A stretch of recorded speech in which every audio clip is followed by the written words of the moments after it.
네. 저는 이재명 후보와 연결 고리는 잘 모르겠습니다만 사회생활 경험으로 봤을 때 유동규라는 인물이 그동안 걸어온 그런 길을 봤을 때 뭐 성남도시개발공사의 본부장이라든지 아니면 경기관광부 사장이라든지 이런 자리에 앉으려면은 어마어마한 힘으로 밀을 올려야 된다. 그렇죠. 라는 생각이 듭니다.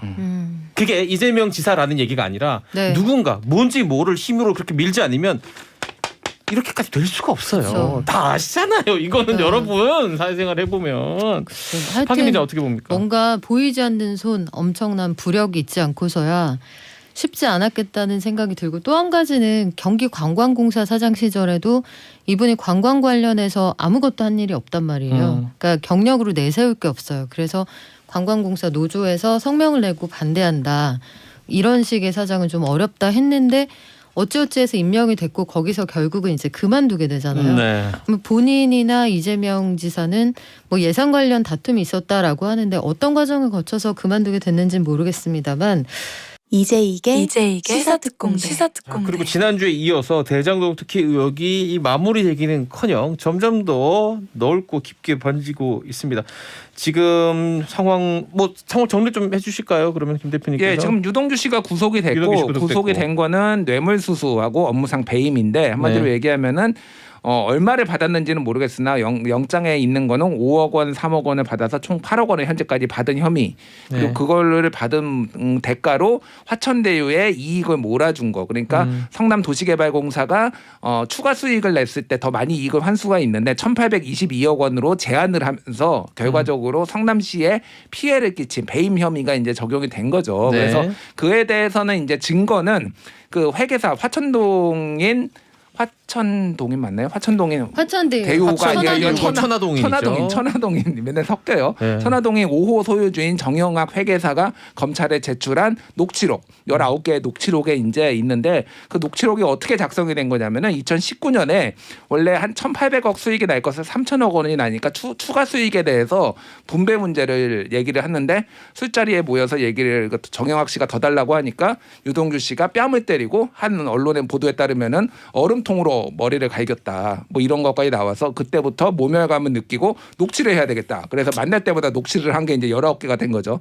거기에 이제 700억 원도 추가로 달라. 뭐 450억이었는데 처음에는 그렇게 요구를 했다라는 유동규 씨 목소리가 담겨 있고 이런 게 다 증거로 제출이 된 상황이죠. 그래서 앞으로는 이제 이게 뭐 얼마를 실제 더 받았느냐 그리고 성남도시개발공사나 이런 데서 추가로 뇌물을 받은 사람이 있느냐 그리고 윗선에서 더 아는 사람이 있느냐 뭐 예를 들면 이재명 당시 성남시장까지 포함을 해서 어디까지 이제 인지를 하고 묵인을 했느냐 뭐 이런 것들이 이제 수사에 초점이 되겠죠. 조폭이 등장하는 영화에 많이 나오는 장면입니다. 씬 37. 장소는 노래방이에요. 7번 방. 7번 방에 모여가지고 형님 그저 달동네 싹 밀어보고 저 잡아가지고 그 주상복합으로 쫙 올리고 얼마나 남는데 3,800억 정도 떨어진다 아닙니까? 저 한 700억만 주시면 얼음통으로 머리를 친다. 싸가지 이렇게 700억? 너 많이 컸다? 이런 장면들을 보면서 우리가 에이 설마 저렇게 하겠어? 여러분 정말 그렇게 했어요. 풀스윙. 그렇죠. 믿어지지 않습니다. 노래방이었다고 하죠. 그렇죠. 근데 앞뒤가 하나도 안 맞는 거예요. 정영학 씨한테 만약에 돈을 끊고 채무관계 뭐 잠깐 껐다 이게 맞는 말이라면 돈 꾼 사람한테 풀스윙으로 이렇게 펀치를 날릴 수는 그러게요. 없죠. 그러니까 앞뒤가 하나도 안 맞는 데다가 변명들을 믿을 수가 없습니다. 처음에는 모른다고 했고요. 그래서 돈이 어떻게 흘러가는지 이번에도 그 돈의 문제를 한번 해부를 해보자면 김만배 씨, 화천대유 주인이죠. 이 시행을 맡았던 화천대유의 100% 지분을 가지고 있는 김만배 씨가 1,410억 원을 화천대유 천화동인을 통해서 배당을 받았어요. 그리고 김만배 씨가 받은 이 돈의 절반을 유병규하고 나누려고 했다. 일단 여기까지가 지금 나와 있는 이야기들이거든요. 네. 그런데 유병규는 그러면 무엇을 주었느냐. 여기에서 이 화천대유에게 시행 사업을 할 수 있는 권리를 주도록 그러니까 인허가권 관련해서 편의를 봐주는 특혜를 주었고 여기에서 그 대가로 그 700억 원 정도를 유동규가 가져가는 것으로 되어 있었다. 이런 얘기까지 흘러나오는 상황이고 또 한 축에서는 박영수 전 특검이죠. 본인 화천대유 고문, 딸 여기 근무, 아들은 관련한 분양대행 업체에 근무. 그런데 촌수도 계산 안 되는 그 인척이라고 했죠. 결혼 네. 관계로 묶여 있는 사람이라고 했는데 외사촌이던데요. 네. 그 먼 사이도 아니에요. 사촌이잖아요. 네. 그 외사촌 대부분 알지 않나요? 네, 그럼요. 그래서 화천대유와 그 부근에 가족들이 다 있었던 게 너무 이상해서 박영수 특검이 만약에 특검의 특검 대상이 된다고 하면 특검을 특검하는 이 묘한 광경을 국민들이 보게 되는 거예요. 참 안타깝습니다. 또 한 축은 350억 원이라는 뇌물 단지를 조성해서 정관계에 뿌리려고 했다는데 요 돈이 누구에게 얼마나 갔느냐 이걸 좀 보셔야 되고 화천대유가 여기서 끝이 아니고요. 직접 분양한 돈이 2,350억 원 남았거든요. 그 돈을 누가 어떻게 가져갈 거냐, 어떻게 배분이 되느냐 이것도 좀 보셔야 됩니다. 참, 뭐 이름을 잘 모를 정도로 먼 친척이라 그랬는데 사촌이거든요. 페루나 페루나 사촌들 이름도 모르면 페루나지 그게. 사촌 이름. 아이고 외사촌이라고 하고 그 외에도 참 이분은 돈, 뇌물 뭐 이런 관련해서 여러 군데 이름이 계속 등장합니다. 그래서 진짜 답답한 거는 기자도 마찬가지고 그 법조계도 마찬가지고 정치권도 마찬가지인데 국민들의 일상에 우리가 하루하루 열심히 땀 흘려 일하는 것 자체가 너무나 무의미한 일로 만들어 놓고 우리들의 살아가는 그 일상이 그냥 아무런 의미가 없는 일이 돼버린 거예요. 그냥 그러게요. 저 청년이 아버지가 누구라서 얼마를 받은 거 아니야라는 의혹만으로도 그들 모두는 국민들 앞에 잘못했다고 반성해야 마땅한데 이때까지 지금 한 2주 됐는데 그 누구도 국민들에게 미안해하는 사람이 없다는 게 너무 이상하더라고요. 1580님도 박영수 특검 당신의 그 정의 사도 연기에 놀아난 국민들이 불쌍하네요라고 했는데 실제로 이때 특검할 때 사무실로 꽃 보내고 먹을 거 보내고 우리의 영웅 국민의 영웅이라고 촛불을 들고 했던 국민이 한두 명이 아닙니다. 수백만 명이에요. 뭐 아까 윤미향 의원도 제가 잠깐 얘기했습니다만 돈을 보내고 할머니도 도와달라고 돈을 그렇게 보냈더니 그러니까 아까 지금 박연미 기자님이 우리 네. 일상이 지금 힘이 빠지게 만들고 있다는 게 이런 부분 아니겠습니까? 박영수 특검은 등장 안 하는 데가 없어요. 가짜 수산업자 사건에도 등장을 하잖아요. 맞아요. 그리고 있었죠. 이렇게 돈을 많이 벌어왔는데 그 와중에 포르쉐도 남의 돈으로 탔다는 거죠. 그래서 이분이 가지고 있었던 그 얼굴, 그 얼마나 근엄합니까? 그게 연기였다니 참. 알겠습니다. 네. 자, 계속 이어가겠습니다. 이재기 시사특공대 빨리 광고 듣고 3부 작전으로 이어갑니다. 잠시만요. 자, 우리 유동규라는 인물에 대해서 조금 더 얘기해 보겠습니다. 제일 중요한 건 뭐냐? 사실 취소할게요. 제일 중요한 건 이게 아니라 이 개발 과정에서 피해를 고스란히 입은 이 당시 그 성남 시민들 그 피해가 제일 중요한데 사실은. 대선 전국이니까 정무적으로 제일 중요한 부분이라고 붙여 말하겠습니다. 정무적으로 봤을 때 제일 관심이 가는 부분은 유동규라는 인간하고 이재명 후보와의 연결 고리 아닙니까? 이게 뭐냐? 자 이런 거 이제 우리 김 대표님한테 물어봐야 됩니다. 그러니까 뭐 측근이냐 측근이 아니냐 이런 얘기가 계속 나오잖아요. 저는 이제 이게 측근입니까? 김준일은? 아니에요. 네, 왜냐? 하지만은 누군가 이제 사고를 쳤다. 그러면은 이재익 시사특공대 나와서 하고 뭐 술도 거하게 한 잔 옛날에 먹고 사진 찍히고 뭐 이런 게 사진 있겠죠. 찍고 뭐 이런 측근이 되는 거예요. 그러니까 이 말에 현혹되지 말고 사실관계를 중심으로 봐야 돼요. 자, 유동규 씨는 2008년에 분당의 아파트 리모델링 조합장이었어요. 조합장이었는데 2010년에 성남 그러니까 지방선거가 있을 때 이재명 지사 그 캠프에 가가지고 이재명 성남시장 후보였죠. 가가지고 지지 선언을 합니다. 그러면서 인수위 건설부문과 간사가 되고요. 그런 다음에 성남도시개발공사가 아니라 시설관리공단의 기획본부장이 되고요. 그다음에 성남도시개발공사 기획본부장이 되고요. 그다음에 사장 대행까지 한 다음에 경기관광공사 사장까지 합니다. 자, 이런 사실관계가 있는데 예를 들면 이런 거예요. 이 사람이 성남시설관리공단의 기획본부장이 앉는데 성남시의회에서 반대했거든요. 네. 그때 근데 그거를 임명 추진위원회가 누구였냐? 이한주 전 경기연구원장이에요. 이한주 경기원장은 이재명 지사의 완전 측근이다. 그렇죠. 그건 뭐 부인할 수 없는. 그건 부인할 수 없는. 그러니까 거기에서 다 임명을 했고 이 사람이 유동규 씨가 본인이 서울의 설계 사무소에서 3달 동안 3년 동안 아니 3달 동안 일했나? 3년 동안 일했나? 뭐 일했다라고 하는데 사실은 운전기사로 2달 일했다. 그러니까 아무런 건축하고 관련이 없는데 그런 것들 제대로 검증 안 하고 승승장구해서 지금까지 여기까지 왔다라는 거예요. 그럼 어찌 됐든 이 사람이 이 정도면은 매우 가까운 사람이었다라고 봐야죠. 저는 이재명 지사, 이재명 후보와 연결 고리는 잘 모르겠습니다만 사회생활 경험으로 봤을 때 유동규라는 인물이 그동안 걸어온 그런 길을 봤을 때 뭐 성남 도시개발공사의 본부장이라든지 아니면 경기관광부 사장이라든지 이런 자리에 앉으려면은 어마어마한 힘으로 밀어 올려야 된다라는 그렇죠. 생각이 듭니다. 그게 이재명 지사라는 얘기가 아니라 네. 누군가 뭔지 모를 힘으로 그렇게 밀지 않으면 이렇게까지 될 수가 없어요. 그렇죠. 다 아시잖아요. 이거는 네. 여러분 사회생활 해보면. 박 기자 어떻게 봅니까? 뭔가 보이지 않는 손 엄청난 부력이 있지 않고서야 쉽지 않았겠다는 생각이 들고 또 한 가지는 경기관광공사 사장 시절에도 이분이 관광 관련해서 아무것도 한 일이 없단 말이에요. 그러니까 경력으로 내세울 게 없어요. 그래서 관광공사 노조에서 성명을 내고 반대한다. 이런 식의 사장은 좀 어렵다 했는데 어찌어찌해서 임명이 됐고 거기서 결국은 이제 그만두게 되잖아요. 네. 그럼 본인이나 이재명 지사는 뭐 예산 관련 다툼이 있었다라고 하는데 어떤 과정을 거쳐서 그만두게 됐는지는 모르겠습니다만 측근의 정의 이런 거에 시간 낭비할 때는 아닌 것 같고요. 그건 국민들이 아마 상식선에서 판단을 하실 텐데 자 이제 컷오프가 되고 민주당의 후보가 결정되는 날이 얼마 안 남았잖아요. 민주당에서 지금 보면 가장 최근에 나온 지지율 조사 결과를 봐도 흔들림이 없어요. 그러니까 이재명 지사가 뭘 했다고 해도 우리는 일단 정권 유지로 간다. 그러니까 그 완전히 민주당을 지지하는 사람들이 전체에 보면 흔들리지 않거든요.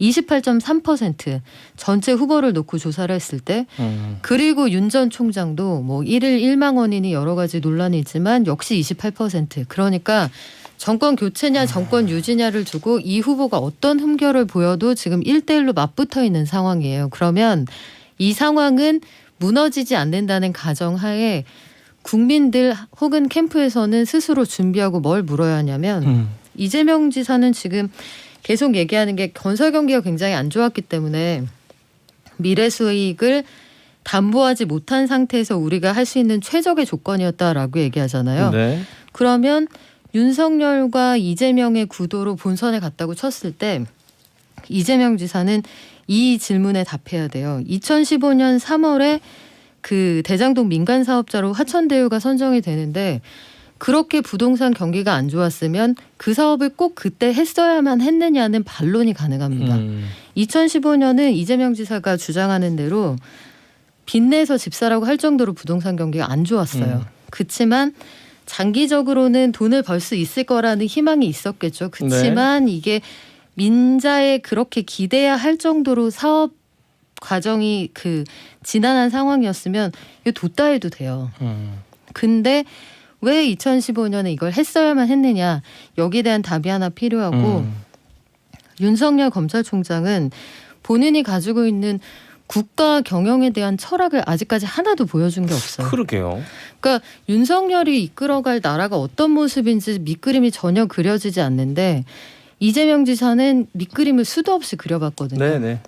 그렇다면 본선에서 이쪽은 스케치북이 비어있다고 공격을 받을 것이고 저쪽은 그렇게 어려운 상황인데 왜 이렇게 무리하게 사업을 그때 시작했어야만 했느냐는 그린 공격을 그림들이 다 거짓말이라고 또 받을 거예요. 그러면 그 그림 사이에 들어있는 그게 그 스케치북이 본인 거냐부터 물어보게 되겠죠. 그 양쪽은 이 물음에 반드시 답해야 하는 순간이 올 겁니다. 어떻게 보면 이모저모 정반대인 경우가 굉장히 많군요. 이재명 캠프와 윤석열 캠프. 그렇죠. 그리고 근데 이 매치가 또 볼만한 것은 윤석열 전 검찰총장 같은 경우에는 말을 되받아치는 스타일이에요. 네. 그러니까 본인이 정밀하게 공격은 못하지만 그래서 제가 죄송하다고 하지 않았습니까? 그 모습을 국감장에서 많이 봤죠. 예. 제가 몰랐는데 죄송합니다. 이렇게 하고 넘어갈 수 있다고요. 근데 이재명 지사의 경우에는 이 전곡을 찌르는 데는 굉장히 능수능란하지만 네. 비열이 점점 낮아지는 경향이 있거든요. 요 두 사람의 어떤 토론 과정에서 어떤 그림이 그려질까 국민들은 여기에서 궁금한 것들을 하나하나 가지고 있다 물어보셔야 됩니다. 구체적으로 들어가 보면은 그 부분이 제일 결정적으로 문제 아닙니까? 그러니까 부동산 경기가 매우 안 좋고 좋고를 따라서 이런 사업을 계약할 때 상한선을 두면서 인센티브라는 것도 몇 프로 끝도 없이 가져가는 게 아니라 가져가되 어디까지로 제한한다. 그리고 그 조항이 상시적인 조항이 아니라 그 바로 전날까지도 존재했던 조항을 임의적으로 빼가지고 이렇게 초나 동인의 돈을 얻은 사람들이 떼부자가 됐다는 게 지금 팩트로 밝혀졌으니까. 그렇죠. 그래서 반복적으로 나오는 얘기가 이거잖아요. 개발을 하려고 하는데 도저히 안 되더라. 성남시 의회 자체를 야당이 당시 여당이네요. 당시에 그 상대당이 장악을 하고 있는 상황이라 하나도 협조가 안 돼서 민자를 당겨올 수밖에 없었다라고 얘기를 한다면 역으로 그런 질문이 가능한 거죠. 왜 그렇게 당겨오면서 상한선을 없애는 불합리한 구조로라도 이때 이 개발을 했어야만 했느냐. 그러니까 부동산 개발이란 건 경기를 타니까 기다렸다 할 수도 있단 말이죠. 그래서 이 부분에 대한 답을 이재명 지사는 가지고 있어야 할 거예요. 자, 정치 공학적으로 봤을 때 김준일 대표님, 네. 우리가 바로 몇 달 전에 큰 선거를 또 하나 치렀습니다. 우리나라 뭐 1, 2위 지자체라고 할 수 있는 서울과 부산에서 선거할 때 보면 이슈마다 굉장히 출렁였거든요. 네. 그리고 마지막에 그 LH 또 역시 또 이제 부동산 개발 관련인데 굉장한 그 핵폭탄이 터지면서 완전히 승부가 기우는 걸 봤는데 대선은 다르네요. 움직이질 않네요, 숫자가. 예, 뭐 두 후보인지 세 후보인지 모르겠으나 모든 후보가 다 흠결이 너무 많아서 서로의 흠을 지금 가리키고 있는 상황이에요. 쟤보단 난까. 이게 우리 후보의 문제점보다는 상대 진영에 대한 증오가 훨씬 큽니다. 그러니까 한국 정치에 아주 독특한 건데 증오로 움직이는 이게요. 이게 갈수록 심해진다라는 게 저는 굉장히 우려되고 있거든요. 점점점 이게 해소가 안 됩니다. 그러니까 뭐 상대가 잡는 것보다는 우리 이쪽 후보가 흠결이 많아도 이게 잡는 게 맞다라는 거고 결국은 2012년에 재판이 될 거다. 그러니까 51대 49가 될 거고요. 양 진영이 총 집결을 할 겁니다. 양 진영이 총 집결을 하는데 이제 변수들이 몇 가지가 있거든요. 그건 뭐 길게 얘기하면 그런데 하나는 여성표가 될 거고요. 여성표들이 특히 줄 후보가 없어요. 모두가 다 비호감입니다. 특히 젊은 여성들은 투표 안 하겠다는 사람 굉장히 많거든요. 그래서 어떻게 할 것이냐 그 문제를. 또 하나는 서울 표심입니다. 92년 이후로 서울에서 한 표라도 더 가져간 사람이 더 이겼거든요. 대선에서 다 이겼어요. 지금은 보수가 훨씬 유리합니다. 서울 표는 많이 가지고. 근데 경기에서 이재명 지사가 많이 가져가면서 그걸 상쇄하고 있어요. 어느 정도. 서울에서 민주당 후보가 얼마나 선전을 할 것이냐가 지금 굉장히 큰 관건이 됐다. 예. 알겠습니다. 그리고 아까 그 박연미 기자가 윤석열 후보 같은 경우 밑그림이 안 보인다라는 평을 내렸고 저도 동의를 했습니다만은 반론이 들어왔네요. 강호일 대원이 강호일 왜 윤석열 후보가 밑그림을 안 그립니까? 손에 왕자라고 그렸구만. 모두가 왕이 되는 그런 나라를 만들겠다. 상이요. 떡상이요. 함께 올라갑시다. 함께 올라갑시다. 떡상으로 기자님. 자, 두 번째 주제 만나보겠습니다. 노래 부탁해요. 모든 시간 끝나면 세월의 흔적 다 버리고 그때 그 모습으로 다음 세상에서 우리 다시 만나자. 남겨서 추억이 되는 흔적이 있고 오히려 방해가 되는 흔적도 있습니다. 서울시가 추진해 오던 정책 중에 하나죠. 근현대 흔적 남기기 사업. 아마 보신 분들 많을 겁니다. 오세훈 시장이 이 사업을 전격 중단하기로 했습니다. 오늘 두 번째 주제입니다. 흔적 남기기인가요? 서로 아름다운 모습만 기억할 일단 모르시는 분들도 많을 테니까 뭔지부터 알아봅시다. 근현대 흔적 남기기 뭡니까 이게? 박원순 전 시장이 추진했던 사업인데 개발 과정에서 사라지는 근현대 문화유산들 예컨대 오래된 은행이랄지 아니면 오래된 뭐 처음으로 아궁이에서 보일러로 바꾼 아파트의 뭐 원형이랄지 이런 것들을 보존하자는 취지예요. 일종 그런 것도 역사다 이거죠. 그렇죠. 그래서 소공동 부영호텔 건립을 허용하면서 이때부터 근현대 건축물 외벽을 남기자 이런 그 주장을 했고 이게 이제 현실화되어 왔는데 네. 옛 성동구치소 부치도 개발을 하면서 감시탑하고 담벼락 같은 일부 교정 시설은 남겨져 있거든요. 네. 그리고 서울시청도 보시면 그 시청의 옛날 모습을 담은 껍데기는 남아 있는 채로 이제 그 위에다 복원을 해서 새 청사를 만든 건데 뭐 요거는 개인적으로 그 건물은 굉장히 잘못 지었다고 생각합니다만 여하튼 그런 모습의 흔적을 싹 다 밀어버리지는 말자 이런 주장이죠. 알겠습니다. 이게 주민들 반발도 상당히 있었어요, 그렇죠? 일단 두 가지예요. 하나는 재산권 침해다. 예컨대 강남 한복판에 있는 아파트 단지에서 한 단지 한 동을 남겨놔야 된다. 이러면 거기서 발생할 수 있는 수익을 포기해야 되는 거잖아요. 잠실주공 5단지는 최초로 중앙난방이 도입된 아파트라서 중앙난방을 상징하는 굴뚝까지 남겨라. 근데 이거 주민 반발로 요거는 무산이 됐습니다. 네. 반포주공 1단지는 옛 아파트 한 채가 이제 한 동이죠. 한 동이 박물관으로 리모델링 될 계획인데 이 주민들이 굉장히 갑론을박하는 상황이고 개포주공 1단지는 난방용 연탄 아궁이가 사용됐다 이런 의미 때문에 박물관 안에 아궁이까지 복원을 하겠다 이런 계획이 있고 아마 강북에서도 오래된 아파트 좀 남아있는 것들이 있거든요. 이런 것도 좀 남겨두겠다 이게 원래는 박원순 전 시장의 계획이었습니다. 지금 자료 화면이 나가고 있습니다. 저희 시사특공대 보는 라디오도 유튜브로 볼 수 있는데 이게 얼핏 생각하기에는 아니 그 아파트 그렇게 많은데 한 동 정도는 남길 수 있는 거 아니야라고 생각하겠지만 돈으로 환산하면 어떻게 되냐? 뭐 다 비쌉니다만 그 반포주공 1단지 같은 경우 요즘 이 세대 하나에 40억이 넘게 거래가 되거든요. 30집만 있어도 한 동에 1,000억이 넘어갑니다. 그러니까 여러분, 뭐 한 동 정도 이게 아니라 1,000억 원이 넘게 주민들 입장에서니까 뭐 이렇게 3분의 1 화천대유네요. 3분의 1 화천대유 그것도 정도면 어떻게 말하면 별거 아니네요. 예, 별거 아니에요. 예. 근데 요거를 좀 저는 다 밀어버리는 게 좀 아깝다는 생각이 들기는 해요. 박영미 기자는? 예컨대 한국은행 본관에 가보시면 그 화폐박물관 지하에 예전에 일제시대 때부터 쓰던 계단하고 이런 게 남아 있거든요.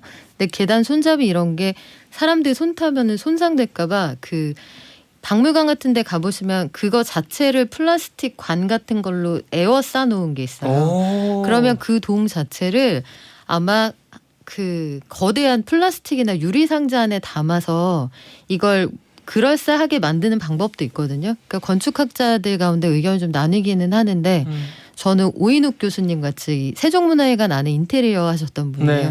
그러니까 이런 분들이 주장하는 것처럼 근대문화유산을 좀 보존을 하는 게 필요하다는 입장이에요. 그래서 이런 것들은 흉물스럽다 이런 주장이 많은데 그 절충점을 좀 미학적으로 찾을 수가 있는데 다만 건축비에 대한 부담 좀 올라갈 수 있겠죠. 뭐 인센티브를 대신 좀 많이 준다든지 네. 용적률 관련된 인센티브를 준다든지 이럴 수도 있겠네요. 절충안으로. 만약 남길 거라면 반포주공 1단지 61동 남겨줬으면 좋겠어요. 왜요? 제가 살던 데거든요. 이재익 근데- 생가 이런 거. 그러니까 저는 근데 61동. 이거를 좀 반대합니다, 사실은. 왜죠? 예, 왜냐하면은 이게 정말로 얼마나 가치가 있느냐. 뭐 최초의 난방용 아궁이를 뭐 했다라고 하면은 그렇게 따지면은 이제 초가집 기와집도 서울에 다 남겨야죠. 그러니까 이게 정말로 가치가 있는 것이냐에 대해서 저는 좀 회의적이고. 본질적인 질문이네요. 예, 그럼 가서 그러면 사람들이 얼마나 볼 것이냐. 그냥 차라리 박물관에다가 이런 거 있었다라고 아궁이 모양 남기는 게 낫지. 이게 저는 좀 회의적. 그러니까 이게 역사적 가치가 있다. 이를테면 아까 전에 말씀하셨듯이 뭐 이를테면은 뭐 서울시청 뭐 일본 건물이라든지 뭐 이런 것도 헌해 만에 막 얘기가 있다가 남기고 뒤에다 지었잖아요. 뭐 네. 그런 것들은 있는데 이 아파트까지 그래야 되나? 저는 좀 뭐 회의적이에요. 그래, 뭐 여러 가지 의견들이 다를 것 같습니다. 이게 또 대단지 아파트라 살았던 주민들도 많고 지금 또 그 갖고 계신 분들은 또 의견이 또 다를 것 같고 여러분도 한번 어떤 생각을 한번 해보시기 바라겠습니다.